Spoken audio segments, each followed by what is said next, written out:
Ladies and gents, welcome to another episode of Optimize Your Body podcast. Got my man Mike Millner here today. So great to have you on, man. Yeah, thanks so much for having me. Absolute pleasure. Yeah, Mike and I kind of met through chat with Jason Phillips, right? To his mentorship program, right? I know well, this is the first time we've actually met, right? But we touched base through that, right? Yeah. I've known Jason a long time, so it's always great to see somebody who's coming through his program. I started with him. I first met him about 6 years ago, so it's I've seen kind of the whole journey, all everything that he's been through, and we've had a good friendship. So yeah, it's cool to see how things evolve over time. For sure, man, for sure. Yeah, man, just rather than me giving you an intro, right? I'd love you just to introduce yourself, man, to the audience. And I'd love to know, like, kind of what got you into your space. I know you got a really interesting journey yourself in terms of your fitness and health, dropping like 100 pounds, if I'm right, and keeping that off for, well, over 10 years now, right? Or 10 years. So, Yeah, I definitely didn't expect to be where I am. I had no desire to, I didn't even have the fitness nutrition space on my radar. I grew up an athlete. I played sports my whole life. And I always was kind of exposed to dieting and body image issues just through my family dynamic. I have two older sisters. I always remember my mom being on a diet, counting points, things like that. Both of my sisters had their own struggles to, varying degrees of severity. And I kind of considered myself the lucky one because I could eat whatever I wanted. I was always playing sports. I was always active. I had the typical like fast metabolism. So nothing ever really impacted me. And I didn't really think anything of it until I went to college. I went to university and then, um, picked up some bad habits there, drinking a lot and eating a lot of fried food. And I was still active. I was still playing sports. So it didn't really catch up to me until after I had graduated.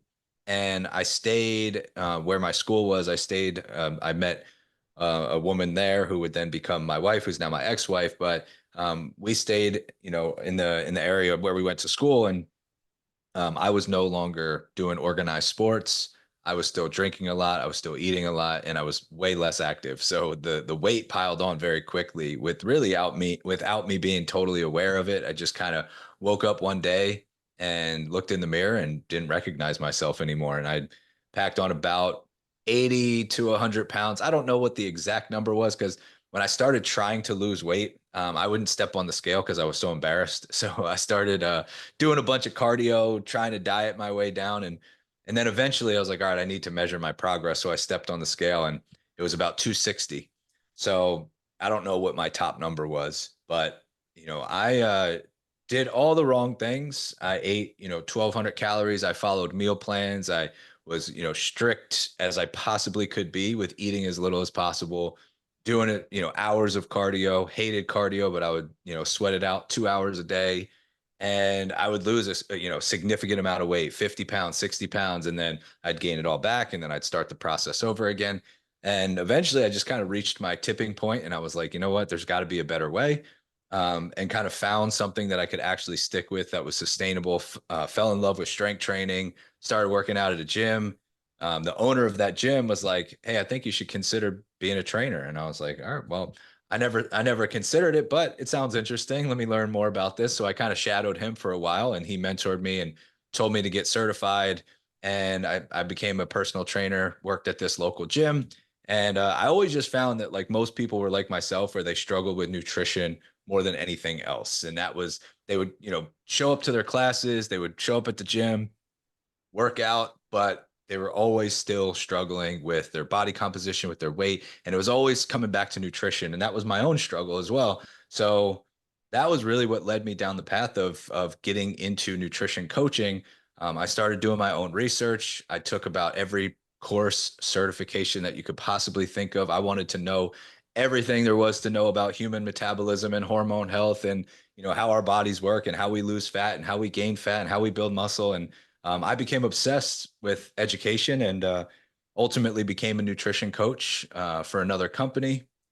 Then I started my own business about a little over 6 years ago, and yeah, it's been I think if I had to guess from my heaviest to my lightest, it was about 100 pounds of weight loss, and I've been maintaining for quite a while now, and trying to help other people avoid a lot of the same mistakes that I've made. So I've been fortunate enough with my nutrition coaching business where we've helped thousands and thousands of people over the years, and have really found like our wheelhouse of true like sustainable behavior change, the psychology of behavior change. How do we change our habits, change our identity, and actually do this in a way that sticks instead of the traditional fad diet, yo-yo diet approach?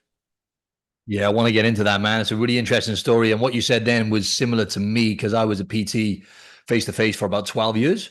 And for the first, I was just getting away with murder like yourself, right? I was eating everything and staying in great shape. Thankfully, I've never been overweight or anything like that. But yeah, I just used to eat everything. And it took me literally, I would say probably like 8 to 10 years as a PT to really kind of crack the code with nutrition, right? And get to a point where, and when I look back, it's exactly what you said then. It's turning those behaviors with food kind of into permanent habits so it feels automatic and easy, right? And then like people like me and yourself now, we stay in shape and it feels relatively easy, right? Obviously, there's always challenges. It may be different challenges for you because I know you were overweight at some point and everything else, but it's similar, right? You get to a point where it just feels kind of like automatic decisions you're making and you connect to the stuff you mentioned then, right? In terms of how you feel and everything else. But I'd love to get into, and I know you've talked about this a lot, right? But what you touched on then was kind of like mindset over macros, right? I know you've mentioned this a lot. I think, sorry, is that the name of your podcast? You got a podcast as well, right? What's the name of the podcast? Sorry. Yeah, the podcast is Mind Over Macros. Okay, mind over macros. Okay, butchered that a bit, but yeah, mind over macros is kind of what you touched on them, right? Because you can be aware of macros and everything else, and you can track and those things, which are really really important tools, I think, for most people. But ultimately, it comes down to the psychology, right? And then all the other kind of factors that come into, because you've mentioned stuff about personality and nutrition as well, which I'd like to get into. But all that to say, it's a lot more deeper than just calories and macros, right, my man? Yeah, oh, completely. I think that, even if you just look at the statistics, like we work in an industry where the failure rate is through the roof. I mean, 95% of people will lose weight and gain it back. So if the the outcomes aren't great. And I think it's because so many people treat this as a short-term intervention. It's like, all right, well, the problem is I have 20 pounds to lose, 50 pounds to lose, whatever it is, and I want to get the weight off. So naturally, I have to diet in some way, shape, or form. So typically they're going to do some research. What's the latest and greatest fad diet out there? It's likely going to be something like, lower your carbs, stop eating sugar, eliminate this, don't do that, do more cardio. And it's really viewed as a means to an end. It's like, here's the finish line. Once I get this weight off, then I'm good and I can go back to quote unquote normal. The problem is normal is what got them overweight in the first place. So typically we see that pattern repeat itself where the weight comes off, but then the behaviors default back to what they were doing previously. And that's where the weight gain comes back and why so many people struggle. Ultimately, if we're not viewing this as a complete lifestyle shift, identity shift, really, because I think we get caught up on habits and behaviors, which are really important, but we always forget that what precedes habits and behaviors is your identity, and the identity is what makes it stick. So if I say to myself, let's just use a different example, like smoking cigarettes. If I have the mindset of a smoker and I say I'm going to try to quit smoking, my odds of quitting are very little. But if I identify as somebody who's no longer a smoker, my behaviors and my habits will actually change to match the identity that I've created for myself. So I think a lot of times with fitness, we forget that the identity and the belief actually precedes the habit and behavior change. So the permanent change is really shifting who you see yourself as and who you are as an individual. Then the habits and behaviors can confirm that. And that's what you mentioned about it becomes automatic. When you ask a fit person, like, why do you go to the gym? They're like, that's just what I do. I don't know. That's because that's what I do. That's who I am. It's part of my routine. It's just, they don't even think about it. It's just what they do now because it is so ingrained in them. And that's really the place that we need to get to if we want it to stick, if we want the results to last. Yeah, definitely. Let's talk a bit more on that because essentially people are upgrading their identity and it's the word choice as well, right? Like you just touched on there. I think people overlook that simply the words that you use and you have to start believing that you're going to become a person, for example, who lifts, right? I'm going to become a person who just goes to the gym. People like you and I, it's like brushing your teeth, right? You wouldn't just get up and just not brush your teeth, right? Generally, right? Don't know about you, but you're not going to get up and brush it. It becomes an automatic behavior because we see the value in it other than like looking good, right? I know you've touched on this as well. You've touched on some body image stuff, which I've talked about as well before. But people, exactly what you said then, they look at it as a means to an end, right? And you look at all these different diets. It's like, use the carnivore diet as an example, right? I've had a lot of people on talk about that, and I like to keep it varied, and I like to people to take information and put their own stamp in it. But what I've seen is people look at a diet and they go, right, that's a means to an end. If I follow this, and it's like easy. If we use carnivore for example as well, right? Oh, great, I can just eat meat and that's it. Then it's the end of the story, right? But then, like you said, then and I always frame this to clients: the second you go back to living like you were or behaving like you were around food, for example, you gain it all back. You know what I mean? But it's actually quite interesting how people look at it as, okay, just 4 weeks, I'm going to lose this weight, and the end kind of thing, right? It's interesting. Yeah, we always have to ask the follow-up question, which is then what? What happens next? And that's where, sometimes you'll get the surface level answers like, well, then I'll have, I'll be 20 pounds lighter and I'll go back to living my life. Well, what does that look like? Like what then? And you want to dig out some deeper answers because, is that going to include going out and having a few drinks? Yeah. Is it going to include restaurant meals? Yeah. Well, are you likely to gain the weight back if we start to incorporate those things back in? Well, probably. All right. Well, maybe we should come up with a plan that already includes the things that you want to do in your life, but we find a way to incorporate that in moderation in a way that works for you. So you can still have the flexibility that you desire, but you're also getting the results that you desire, because that's what a lifestyle approach looks like. It's where you don't have to put everything on hold just to achieve a certain outcome. It's really about the process more than the final product. And if you can really invest in the process and think to yourself, is this something that I can see myself doing for the next 10 years, 20 years? Well, then you're onto something. If it's like, yeah, I can eat this way for the rest of my life. I can live this way for the rest of my life. That's how we know we're on the right path. Yeah, I love that, man. You touched on metabolism, right? Then, and I always look at things like, I think Mind Pump, right? And obviously the Mind Pump guys. You probably met them, have you? Have you ever met any of those guys? I met him a few times. Yeah. Yeah. Legends, man. I managed to like jump on their podcast early, actually, when they first started, when I went to America and stuff, and it was awesome to meet them because I think that was the first podcast I ever listened to. But anyway, I think they were saying I've completely lost my trail of thought now, but that's fine. They, they were saying. Yeah, metabolism. That's the one. The way kind of they explained it to me, just it resonated more in terms of looking at lifting weights as like an insurance policy, right? Because building muscle tissue is expensive. It costs your body a lot of calories, and all of the research says 1 pound of muscle is only going to burn like 16 to 13 calories or whatever. Although there's more kind of stuff coming out. Metabolism is very complex, right? And things like lifting weights and strength training, and because we got more food available to us than ever, right? As humans now, and we're moving less and less. So it's almost like those forces are kind of working against us. So things like that for metabolism, and obviously food you eat as well, the thermic effect of food play a big part.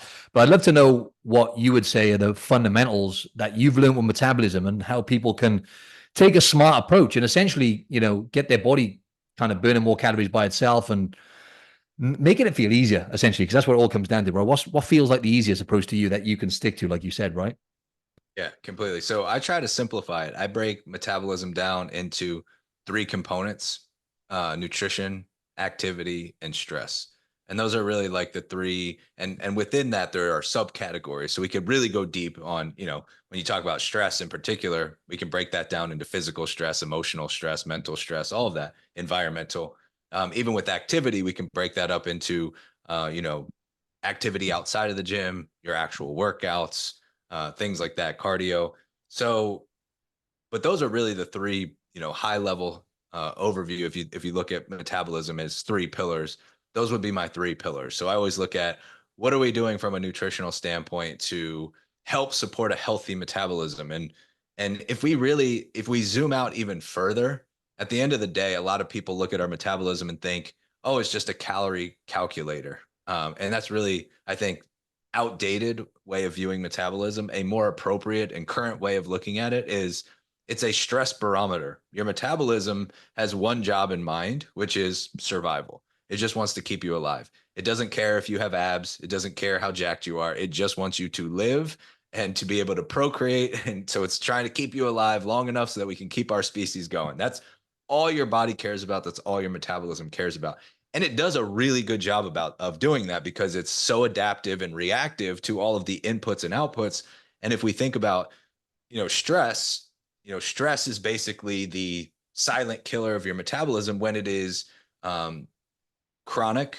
And that's really like if you look at those three pillars. So what would chronic stress look like from a nutritional standpoint? Well, chronic stress could look like over consuming calories on a daily basis on average. It could look like under consuming calories on a daily basis on average for a long enough period of time. Chronic stress from a nutrition standpoint could also look like food quality.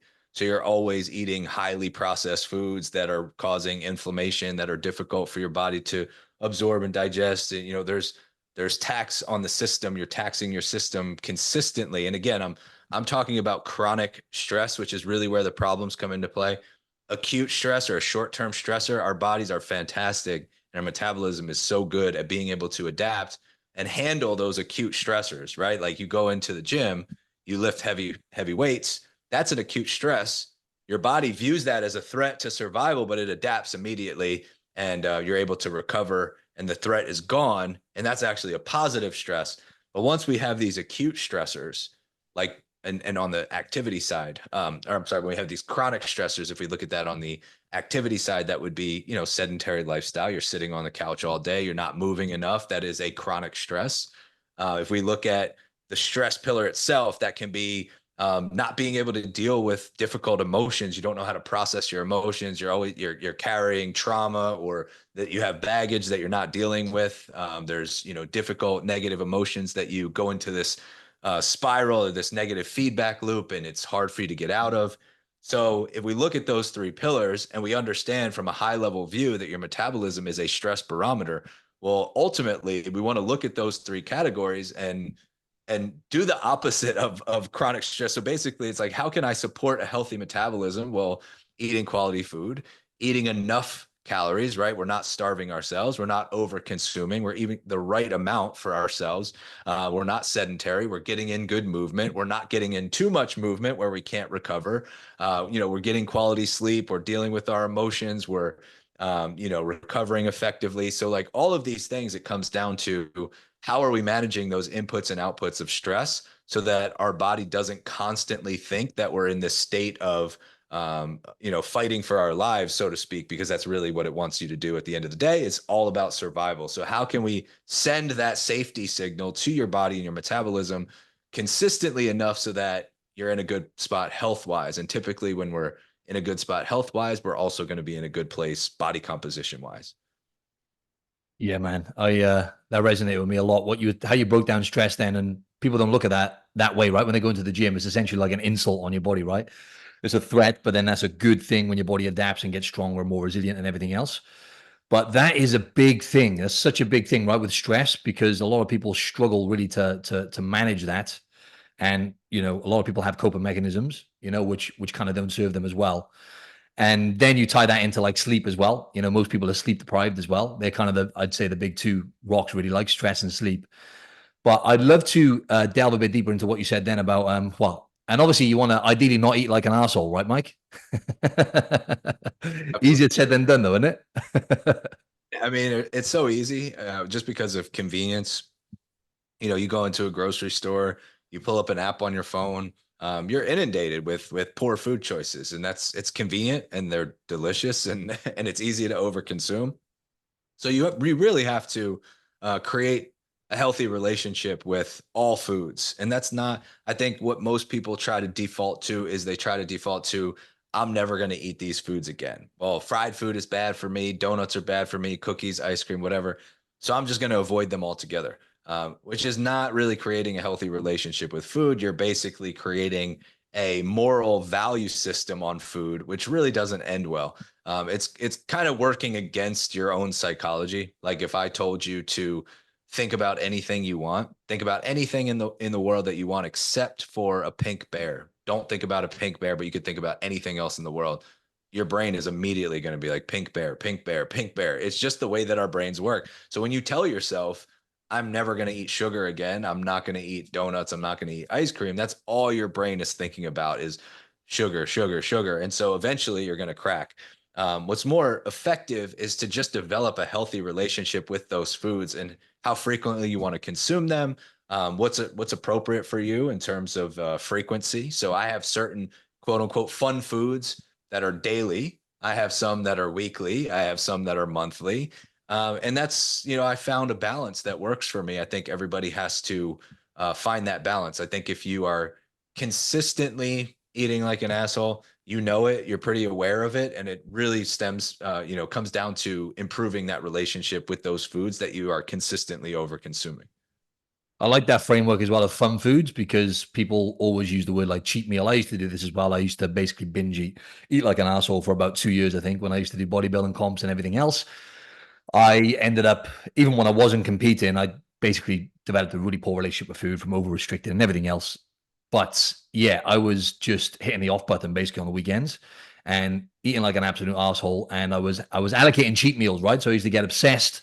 And then naturally, I always say to people, why use the word cheat? There's not really any benefit to doing that, right? Because then naturally you feel kind of guilty afterwards, right? Because you've cheated on the diet or had a cheat day or a cheat meal. So I like that thing of fun foods. And what you said then as well is, rather than restricting as well, you'll probably see this as well as a really, really good coach, just looking at what people are missing first, right? So adding in certain foods that they're missing, eating more protein, eating more quality foods. And then, like you say, having a strategy in terms of, okay, so realistically, you're still going to have a few drinks here and there. You're still going to eat some of these fun foods, but let's focus on hitting this target, right? With protein, for example, let's focus on hitting that target consistently. And I think people, they want the shortcut. So they all, I'm going to cut sugar out. How many times have people said that to you? I'm going to cut sugar out. What forever? Yeah, I'm done with it. Like, how many times have you been there? That you've said that like for the last 20 years, right? Let's be realistic here and, set some targets and look at what is really causing you to fall down. And just simply eating more protein, right, is life changing if you can do that consistently. Yeah, I think add before you subtract is a great philosophy because again, it's more empowering. It's look at what you can do versus look at what you can't do.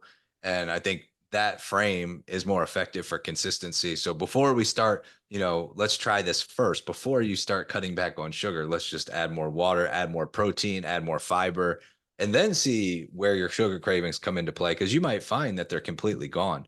A lot of times cravings, it's one of two things. It's either physiological because you are under consuming calories, you're not getting enough protein, you're not getting enough vitamins, minerals, that sort of thing, or it's psychological, where you actually have a coping mechanism where anytime you're stressed, anytime you're upset about something, you turn, whether you learn this as a child or whether you just picked up this habit along the way of growing up, but you turn to these sugary, highly palatable foods as a coping mechanism to basically numb the emotion or the thing that you don't want to feel. So it's either one of those two things. So I always say like the low hanging fruit is let's just eliminate the physiological first and get you eating enough calories, eating enough protein, eating enough fiber, making sure that we're taking care of quality and see if your cravings are still there. And most people find that they either completely go away or at least reduce them significantly. Yeah, fiber is a big one too, isn't it? When you've got more volume on your plate, whether that's vegetables, bit of fruits, it satiates you on top of the protein as well, right? But it's just something you look forward to then, right? Because you've got your plate full, and you're like, yes, I can actually enjoy this meal when you get used to eating those foods, of course. And that's another conversation. But I'd love you just to break down kind of those categories. I know you just did that then with stress. So stress, activity, nutrition. If someone listening to this is like, right, I want to either lose weight and keep it off, just like you did, Mike, and a lot of your clients and our clients, or I just want to get to the next level, right? I want to basically take my physique to the next level and essentially drop this bit of fat and just get into the shape of my life. What are the fundamentals, whether you want to break it down to those three categories or not, really, mate? Yeah, well, I think the first thing is we have to know your starting point. And I think this is another area that a lot of people struggle with because they want the destination, but they don't want to accurately figure out the starting point. It's like, if I'm going to book a flight and come visit you, and I'm going to say, hey, I'm going to take a trip over to Australia. Well, I need to know where I'm flying out of. Otherwise, that plane ticket doesn't do me any good. If I book a flight from LA, then I have to go from here in Philadelphia and all. I'm creating more work for myself versus where am I actually starting today? So for anybody that wants to transform, whether, it doesn't matter if you're just getting started, you're intermediate to advanced, Like we have to know, and people who are more advanced will already know this, but we still need to get a good grasp on where are we starting? Where are you at today? And typically what that looks like is you don't change anything. You just take inventory of what you're currently doing. What, and we can even break it down into those three categories if you want. What does your nutrition look like? How many calories are you eating? How much protein are you eating? And getting a realistic look over at least a 7-day period, because we want to see weekends in there. And this is, don't change anything. Like a lot of times when I give somebody that assignment is track your food for 7 days and see how much you're eating, they'll try to clean up, quote unquote, clean up their diet. Like the goal is to have a realistic starting point, right? We're not trying to move the starting point. We're trying to get a realistic sample of where you're at today. So track your food for 7 days, include the weekend. If Saturday you go out for drinks and then you get some, fast food, you get some delivery, whatever it is, track it to the best of your ability. Let's just get it. Or you don't even have to put it, if you don't know how to track those, just write it down. Ordered a burger and fries. All right, great. Or take a picture of it. At least we have a good idea of what your weekly averages look like, how much protein you're getting, how many carbs and fats you're eating, and all that stuff. Same thing with activity. How many steps are you getting on a daily basis? What does your workout routine look like? And then from a stress, basically, we're looking at lifestyle. So we're looking at your sleep routine, any other common stressors in your life. So, for example, I work with a lot of women who have busy work schedules and they're juggling, family life, work life, personal life, and it's, I'm driving the kids around all day, and then I'm working all day, and trying to manage the household, and there's all of these little consistent stressors that come up. And so, whenever I come back from a hard day at work and then I got to take my kid to practice and I come home and like, that's when the wheels come flying off. Like we want to know those things. That's stress showing up consistently. We want to know what those patterns look like. That's once we have the starting point, then we can start to make changes, and the changes will be based off of the individual. So what I like to do is I like to look at the smallest change that we can implement right away that will yield the biggest return. For a lot of people, it's walking more. For a lot of people, it's eating more protein. For a lot of people, it's just stabilizing. Like they're so up and down with the week is really good and the weekends are a total shit show. Like if we just stabilize a little bit, you'll start to see more progress. So I look at each individual and I look at how can we take a small action step, like just eating more protein or going from, 2,000 steps a day to 4,000 steps a day. That small little action step will have such a huge return. So that's really the process is. And then we're just looking at that from a micro step, like small steps over time that we continue to implement. That will ultimately, you can take that as far as you want. You just reminded me, you just made me think of something then, that how hard one of the biggest challenges I would say is actually slowing people down, right? Because I have a similar process, right? Let's track for 7 days, meet you exactly where you're at, like you said. And then they try and impress you, right? Naturally. I think humans do that naturally when you know someone's watching. You know what I'm saying? You want to deliver, right? But it's like, okay, so now we've made a lot of changes now. So, slow down a bit, try not to impress me too much. But then it's like I've got a client and she's, had a great start, but literally it was one or two changes, right? She wasn't drinking much water, like hardly any. Boom, let's drink. And the only way she would drink the water, right, Mike, is having electrolytes, like element, right? I was like, okay, let's add that in then. If that's going to make you drink more water, and that's going to be probably a good thing anyway.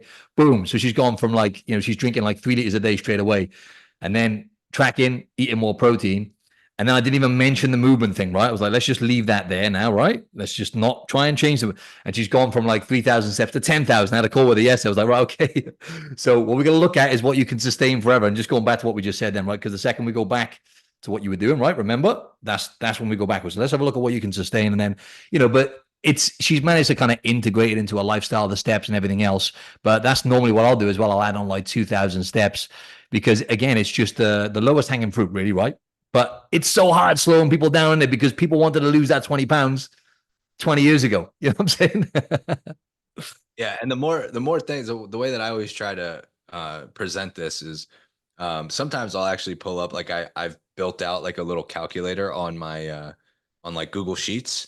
And basically this is how like systems work. So anytime I add another step to a system that needs to happen in order for me to get the outcome. So let's just say, you talk about water and protein. All right. If we just focus on water and protein, there's a 99% chance that you're going to make progress. The minute that I add a third task, I've decreased the probability of the outcome happening because it's one other thing that has to go right. So inevitably, even if that single thing is very reliable, right? Like, I'll use a stupid example like turning on a light. Uh, I have to flip the switch and the light bulb it has to be a good light, right? And the wiring has to be correct, and then the light bulb will turn on. Um, if I added another step to that, like I have to turn on the switch and then somebody else has to do something, well, I've added another element that requires that step to happen in order for the outcome to happen. And just by that nature, I've decreased the probability. So I'll build this out and I'll show them, like, if I add another step to this chart, so like it'll be a graph and it'll have, the outcomes on there. All right, this is 99% certain and this is 99% certain. If I add one more step, even if that third step is 99% certain, I've decreased the probability of getting this outcome. And I'll show them that broken down. And I'm like, that's why we're not doing everything all at once, because I want you to have the highest probability of success. We're going to stack the odds in your favor. If we start with two things, you're 100% confident you can do those two things. And the minute that we start adding more just for the sake of trying to go faster, that's usually when the system breaks, right? System breaks when you try to go too fast. It's like if the other analogy that I like to use is you're driving a car, you have to get to a certain destination by a certain time. Let's say you have a family member that's in the hospital, they're pregnant, you want to be there for the birth of that baby, and you have 30 minutes to get there. Well, if you have 30 minutes to get there and you don't have to speed, you can just coast to the destination. That's the best plan. The minute that you try to go faster, you risk getting into an accident, you risk getting pulled over, you risk something going wrong. So just trying to go faster actually decreases the chances of you getting to where you need to be. So I'll try to throw all those analogies out there. I'm like, do you understand why we're only doing these two things right now? And try to get that buy-in. Like, once these become automatic, then we add the next thing, then we add the next thing, and you'll be unstoppable. We're building an unbreakable foundation. Yeah, awesome, man. I wanted to just tap into tracking real quick, right? Because, for example, as you know, I did that challenge, right? And I actually thought, well, okay, I'm going to get back tracking again. I tracked for about probably 6, 7 years on or off. I thought I'm going to, and it blows my mind every time that even the level that I'm at, when I start tracking again, I'm like, wow, I was eating like 400 or 500 calories than I thought I was. You know what I mean? And now I'm kind of just back into tracking. Now I'm kind of enjoying it. Now I'm into the swing of it, and it's maybe be more mindful of like macros and all those kind of things. So I feel like it's such a great tool. And obviously, it's always going to be individual variance, right? It depends on the person, where they're at, where they want to go, and everything else. But all in all, would you say for most people that you've coached and everything else, that let's say they're 20 pounds they want to lose, right? Would you say for most people tracking for a period of time, and I like to say, tracking is just like a starting point, like you say. Actually, you didn't say this, but tracking is a starting point, and it's not the destination, right? The destination goes back to what we said at the start, right? You want to be intuitive eating, making things feel easy and automatic, so no one wants to be using an app to track their bloody calories for the rest of their life. But would you say, all in all, that is a tool that people, should use to be aware of for a period of time to be able to lose that weight? Obviously, depending on the person, but Yeah, 100%. Unless there isn't like a eating disorder present, then I think everybody that would be the only situation where I would say if tracking is going to be triggering for disordered eating, then don't use it. But for everybody else, is one of the best tools that we have. And it's a lot of people think, I just did a podcast episode that basically said tracking macros is not a diet, because a lot of people confuse tracking macros with an actual nutrition plan. You can track macros and be keto. You could track macros and be carnivore. You could track macros and be high carb. You can track macros and be low carb. It's a tool for awareness. It's the equivalent of budgeting your money. That's not a saving strategy. Basically, we're looking at how much are you spending, and how much are you earning, and from there we can come up with a plan. It's macros. It's the same way. We're looking at how many calories are you eating on average, and what's the breakdown of those calories between protein, carbs, fats. From there, we can come up with the strategy, because we can clearly see, oh, this individual is way too low on protein or way too high on carbs or way too high on fat, whatever it may be for the individual. But it's the awareness. And then what it allows you to do is, I think that every single person should track for at least 30 days of your life. And if you've had a poor relationship with tracking and it's been frustrating in the past, just think about 30 days. Like, hopefully you have many, many, many months left on this earth, and 30 days is not a big deal. So take the time and really lean into it and learn it like the skill that it is, um, because you will start to be so much more aware of the meals that you put together that make you feel good, how to look at nutrition labels and make decisions, certain food combinations that don't sit well with you, kind of what a typical day should look like, where, you feel really good and you have more energy. You're going to start to notice what helps you post, after your workout, or what gives you energy, all that stuff, what helps you sleep. So you just start to make these connections to the way that food interacts with your body, which is unique to you as an individual. And then from there, we can use that to come up with a plan that is tailored to you. And ultimately, the end goal is we wean you off of macros over time so that it does become, because you've seen it. So I can look at, I've look at a plate of food and I can make a relative, guess or estimate on what that plate consists of in terms of protein, carbs, fats, and total calories. And I'll be pretty damn accurate because I've seen it over and over again. And I see what portion sizes look like. And I know what foods sit well with my body. So I don't need macros, but it's a great tool to have in my back pocket if I ever need a little bit of a tune up. If I feel like, you know what, like I probably gained five or so pounds, I want to get those off. I can go back to tracking macros. It's always there. It's reliable. And yeah, so I think that anyone would benefit from it for at least 30 days, because there's so much value once you go through that process. Yeah, man. And it's a form of self-monitoring, right? And research shows that people who self-monitor, whether that be tracking food is a big one, weighing themselves, obviously depending on the person. Some people have a really poor relationship with the scales, but any other metrics like measurements, those kind of things, really that kind of, I guess that discipline really shows up. People who keep the weight off, that 5% of people, basically that keeps showing up time and time again, self-monitoring and weighing your food as well, right? It's like you just said, if I never weighed my food, right? And a lot of people, they go, oh, and they might have had a bad history with it, like you say, and oh man, I can't do it. It's literally, okay, it might be 10 minutes out of your day to start with, right? Let's say for 7 to 30 days, you were meticulous and you weighed your food. There's so much value in that where it could set you up for the rest of your life.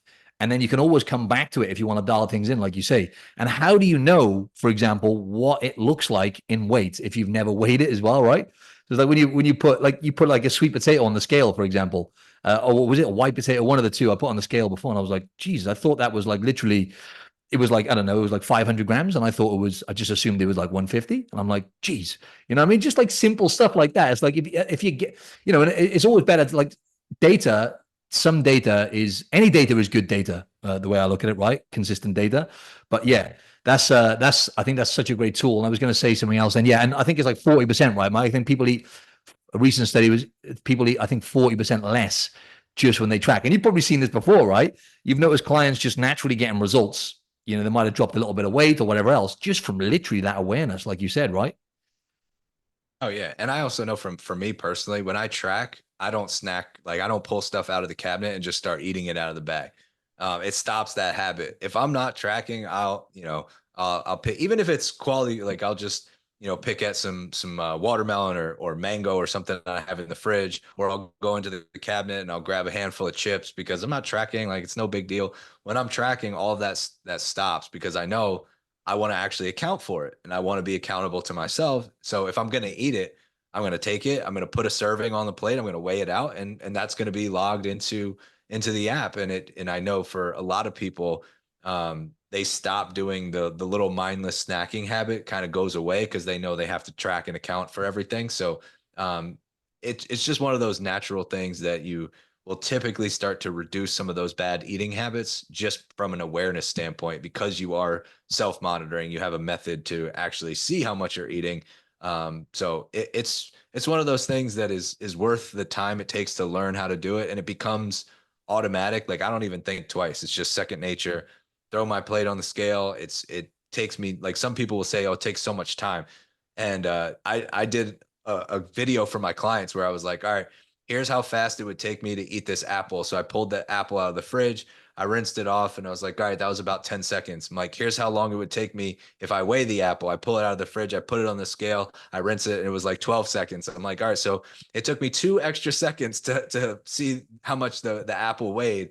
So don't tell me that you don't have the time. It is really a skill that is worth the investment. We think that it's this, big whole ordeal, but it's actually pretty straightforward, and it gets quicker and quicker the more that you do it. Yeah, for sure, man. I love that. But yeah, macros, right? I just want to quickly touch on that because you mentioned macros a lot. So protein, fats, carbs. Obviously, we got alcohol as well. We just talk about the main macros now: protein, fats, carbs.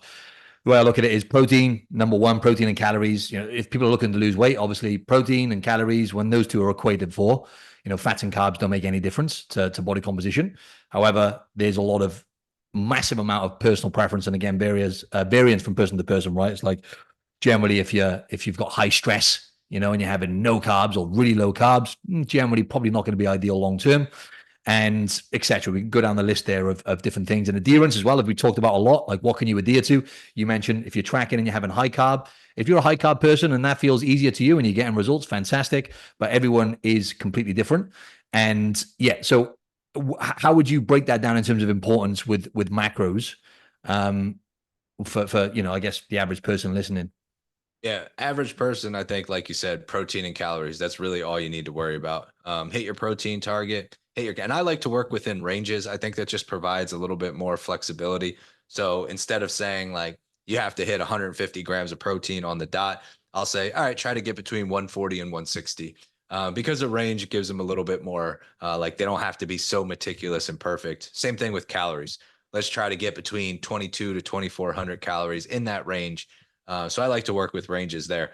In terms of, you know, carbs and fats, it is going to be like for most people, like 90% of people, just hit your protein, hit your calories within a certain range, and you're going to see a ton of progress. I would also throw fiber in there as well, having a minimum target for fiber, just to make sure that we're getting in enough fiber. But um, once we get into a little bit more advanced, you know, I really want to take my body composition to the next level. I want to perform well. I want to recover effectively. If you're training for a sport, if you're training, you know, trying to get on stage, then we can go into like, let's really pay attention to all three macronutrients. Let's get super specific and detailed. And we're not going to work in ranges. We're going to be a little bit more, you know, on point with everything. But there's levels to this, just like anything else. And I think that most people could just live in that level one of protein and calories, and then, you know, a minimum fiber target, and you'll, you know, see all the results that you want. And it really is just how far do you want to take it. The more extreme your goal is, the more specific you'll need to get. Yeah, love it, man. Love it. Awesome, man. Really enjoyed this conversation. We could talk forever about this topic, man, but there's so much to cover, right? But yeah, man, really appreciate your time. And tell us a bit more about, I forget the name of your the neuro, what was it called? Neurotype training. Neurotype training. Yeah, tell us a bit more about, you know, what you do, man, and where people can find you and stuff. Yeah, for sure. So with our process, we start with a personality assessment. We have a big focus on the psychology behind, you know, behavior change, and kind of what we started the conversation with is changing your identity to change your behaviors and habits. So we start with the personality assessment because it really helps us understand the way that people are wired, so we can kind of like really personalize and tailor our approach to each client. You'd be surprised how much that makes a difference in consistency. Just being able to know how certain personality types are. You know, some are goal driven, some are data driven, some like variety. So it really helps us to understand how to structure things. And then, yeah, we you know, we do one-on-one coaching. We do write training programs for people, and you can find all that info at neurotypetraining.com. My podcast is called Mind Over Macros. My Instagram is at coach_Mike_Millner. And those are all the places you can find me. Awesome, man. Really, really appreciate your time, man. And yeah, maybe we'll do another one at some point. Yeah, I appreciate you having me. Thanks, man.